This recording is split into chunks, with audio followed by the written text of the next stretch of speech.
యశీష్ చౌదరి గారు ఈ రోజు నల్లకోటి బదులు తెల్లకోటి వేసుకున్నారు. మతి పోయిందా ఏంటి? నా భార్యమని పక్కనుంటే మతి ఎట్లా పోతుంది? ఈ రోజు విశిష్టమైన కేసుకు తీర్పు చెప్పాల్సి ఉంటే ఈ కేసుకు తెల్లకోటే సూటబుల్గా ఉంటుందే నాగమణి. అదేంటో నాతో చెప్పకూడదా ఏంటి? కోర్టులో చెప్పాల్సింది ఇంట్లో చెప్తారా ఏంటి నాగమణి? కావాలంటే కోర్టులో విధులు గాని నాతో పాటు రా. మీరు కోర్టుకు వస్తే ఇంట్లో పనులు ఎవరు చేస్తారు? మన పని మనిషి రోజామని చేస్తుంది కదా.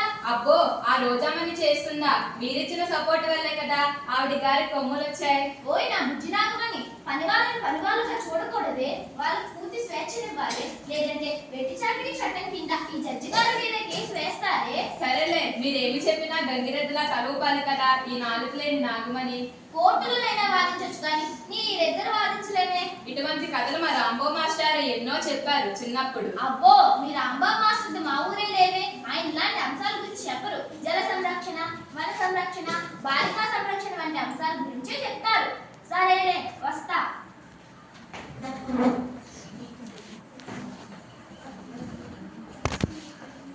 పబ్లిక్ ప్రాసిక్యూటర్ గారు, మీ క్లయింట్ ప్రవేశపెట్టండి. సోమయ్య సోమయ్య సోమయ్య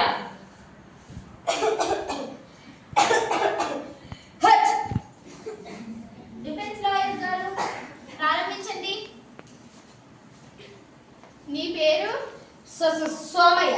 ఏమయ్యా, మన రాష్ట్రంలో తక్కువకు వస్తుందని తెల్లారింటికి తీసుకుంటే ఎలాగయ్యా? Objection your honour. నా క్లయింట్ సోమయ్య ఎందుకు సొమ్మసిల్లి జరుగుతూ వస్తుంటే చాలు వచ్చాడని పబ్లిక్ ప్రాసిక్యూటర్ గారు భావించాలి. Objection sustained. Sorry your honour. You proceed. చెప్పవయ్యా, ఎందుకు ఇంత విచారంగా నీరసంగా ఉన్నావా? అమ్మా, నా పేరు సోమయ్య. అందరూ నన్ను సోమర్పోతు సోమయ్య అంటారు. ఇటీవల నా శరీర అవయవాలు నేను చెప్పినట్టు ఎట్టడం లేదమ్మా. సరిగ్గా పనిచేయడం లేదమ్మా. ఏమైనా అన్నామంటే ముందుకేస్తున్నాయమ్మా. అందుకే నా అవయవాల పైన నేను కేసు వేశానమ్మా. Note this point your honour. ఆడలేక మధ్యలో అన్నట్లు ఈ సోమయ్య తాను చేసిన తప్పుని తన అభిమాని మీద నెట్టేస్తున్నాడు. Objection your honour. నా క్లయింట్ సోమయ్య చెప్పింది పూర్తిగా వింటుందా? పబ్లిక్ ప్రాసిక్యూటర్ గారు సోమయ్య నిందించడం భావ్యం కాదు your honour. Objection overrule. Public prosecutor గారు కొనసాగించొచ్చు. Thank you your honour. ప్రతివాదులను గుండె, కాలేయ, మెదడు, ఊపిరితిత్తులు ప్రశ్నించడానికి కోర్టు వారి అనుమతి ఇవ్వాల్సిందిగా కోరుతున్నాను. Objection sustained. గుండె గుండె గుండె. మీరు చెప్పుకోవాల్సింది ఏమైనా ఉందా? ఉందమ్మా, నా పేరు గుండె. కష్టపడినోడికి కడకాడు, కూర్చున్నోడికి గుండెకాయ. శరీర కష్టమంతా నాడైనప్పటికీ రక్తనాళాల్లో కొవ్వు పెరిగిపోవడం వల్ల అన్ని అవయవాలకి రక్తాన్ని పంపే నాకే సరిపడా రక్తం లేకపోయిందమ్మా. మరి ఈ విషయం మీ యజమానికి చెప్పావా? చెప్పానమ్మా. ఒకసారి అలసటగా కనిపించానమ్మా. మరోసారి తల తిరుగుతున్నట్లు, ఇంకోసారి అడంతే లాగుతున్నట్లు, ఛాతి నొప్పి, వాంతులు, కళ్ళు తిరుగుతున్నట్టు చెప్పానమ్మా. అయినా సరే తను పట్టించుకోలేదమ్మా. నిజమేనా సోమయ్య? నిజమే కానీ అది గుండెలో పడుకోలేదమ్మా. Note this point your honour. Okay గుండె, నువ్వు వెళ్ళొచ్చు. నెక్స్ట్ కాలేయం. కాలేయం కాలేయం కాలేయం. నీ పేరు? నా పేరు కాలేయం. శరీరంలోని బంధజాతిని చేస్తాను. దాదాపు శరీరంలో 120 పనులు నేనే చేసుకుంటున్నాను.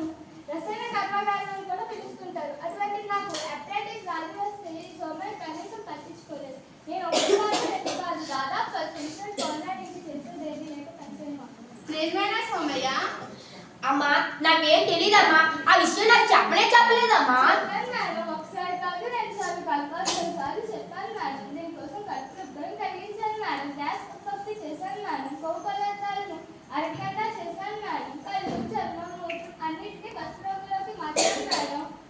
అది పొలిటికల్ పార్టీ పసుపు రంగు నిమ్మకు నీరెత్తినట్టు ఉండిపోయాడు మేడం. చివరికి గల్లు తగ్గించాను మేడం. నీటిని తెప్పించాను మేడం. కొవ్వు పదార్థాలు అబ్జెక్షన్ యువర్ ఆనర్. కాలేయం ప్రాజెక్టులన్నా పొలిటికల్ పార్టీ పసుపులన్నా పబ్లిక్ ప్రాసిక్యూటర్ గారు పట్టించుకోలేదు your honour. Objection over rule. Note this point your honour. Defence lawyer గారు రంగని, ట్రూచ్ అని, 3 రోజెస్ టీ అని ఈ కోర్టు వారి తప్పుతో పట్టిస్తున్నారు. ఓకే కాలేయం, నువ్వు వెళ్ళొచ్చు. నెక్స్ట్ ఊపిరితిత్తులు. ఊపిరితిత్తులు ఊపిరితిత్తులు ఊపిరితిత్తులు. నీ పేరు?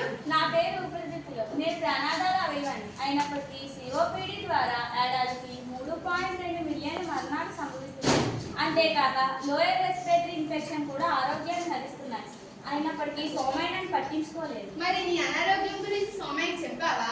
నెత్తి నోరు కొట్టుకొని చెప్పాను మేడం. శతపోరు పెట్టాను మేడం.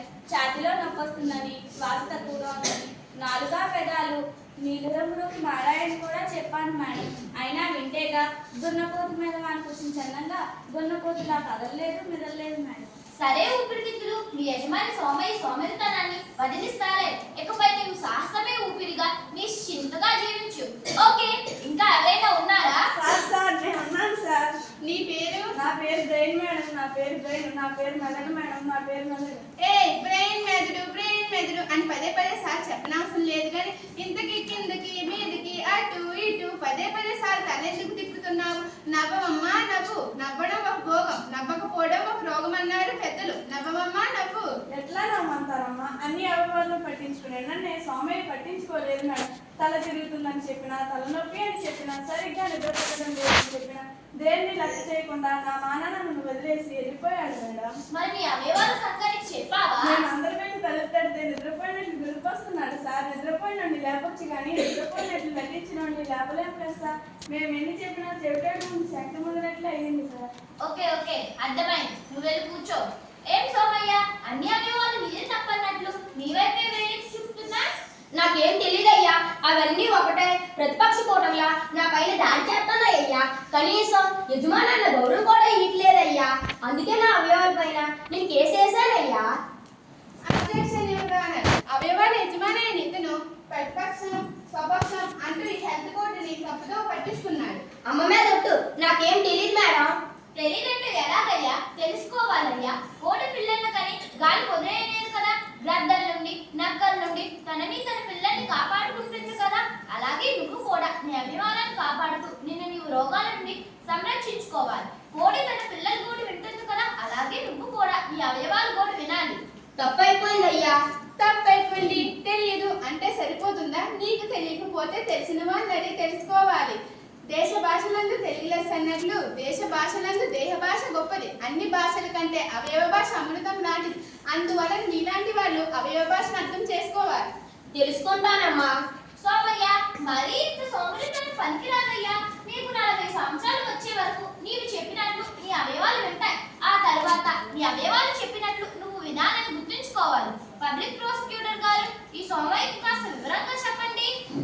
గాయాలు మానకపోతే జింక్ లోపమని, కండరాలు పట్టేస్తే మెగ్నీషియం లోపమని, కండరాలు బలహీనమైతే పొటాషియం లోపమని, గుండె చప్పుడు సరిగ్గా లేకపోతే మ్యాంగనీస్ లోపమని, గోళ్ళు మెత్తబడడం, ఎముకలు గుల్లబారడం వంటి జరిగితే కాల్షియం లోపమని, అస్తమాను అలసట, తలనొప్పి, రక్తహీనత ఉంటే ఐరన్ లోపమని తెలుసుకొని జాగ్రత్తలు తీసుకోవాలి.